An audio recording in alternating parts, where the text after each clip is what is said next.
Short time ago, Director of National Intelligence issuing a stern warning to media outlets to beware of efforts by foreign governments to place propaganda news stories here at home. Take a listen.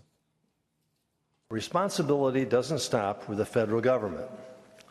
We also need the private sector and media outlets to step up and take greater responsibility, because this a national interest. It is a national interest that demands a response from both the federal government and from the private sector. Leeza Garber is a cybersecurity expert, also a privacy attorney. She joins us now. Leeza, I think also Dan Coates, when he talks about media outlets, I think that also includes new media. I mean, it has to. It's got to include Twitter. It's got to include Facebook. It's got to include those kind of entities as well.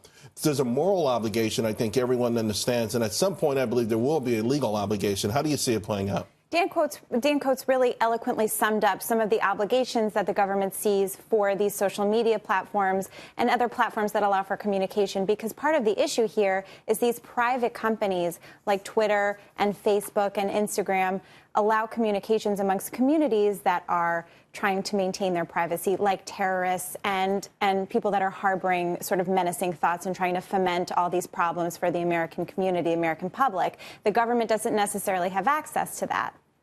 No, the government doesn't have access to it. In the meantime, last week, another wave of people on Twitter, conservatives losing their followers, and they weren't bots. They were, Aunt May, that was her Twitter handle. She only had, people waking up with 100 followers. They had 200 the night before. Some reason they seem to be on top of this kind of stuff, Facebook and Twitter, whatever. They seem to be able to police political speak that they think is inappropriate, but unable to effectively police the efforts of those who are trying to roil our country.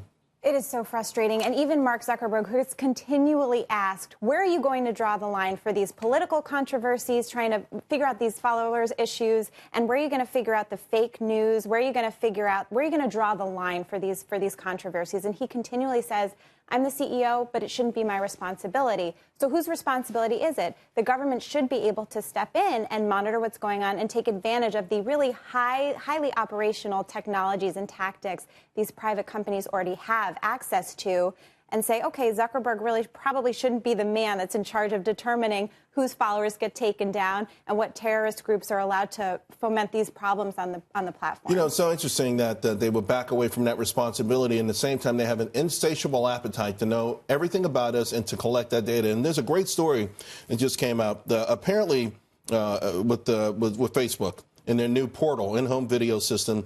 Initially, they told folks at Recode and other areas that there was no data collection through this portal. And then they kind of changed their mind and says, well, there's no necessarily data collection, but the portal can be used to target you with ads and other Facebook-owned properties. In other words, we do get information. How come they can't be straight with us? And it makes you wonder, because I guess these things are going to be ubiquitous, right? The assistant's going to be in our home, and it's going to be an Alexa on top of the refrigerator.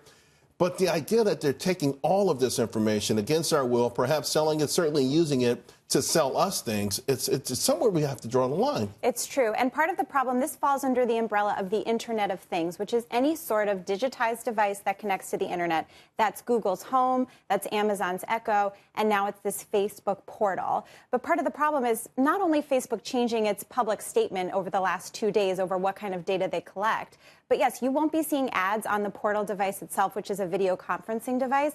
But believe you me, they're going to capture that data and use it to market to you on every other Facebook platform. It's crazy. Leeza, thank you very much. Always great seeing you.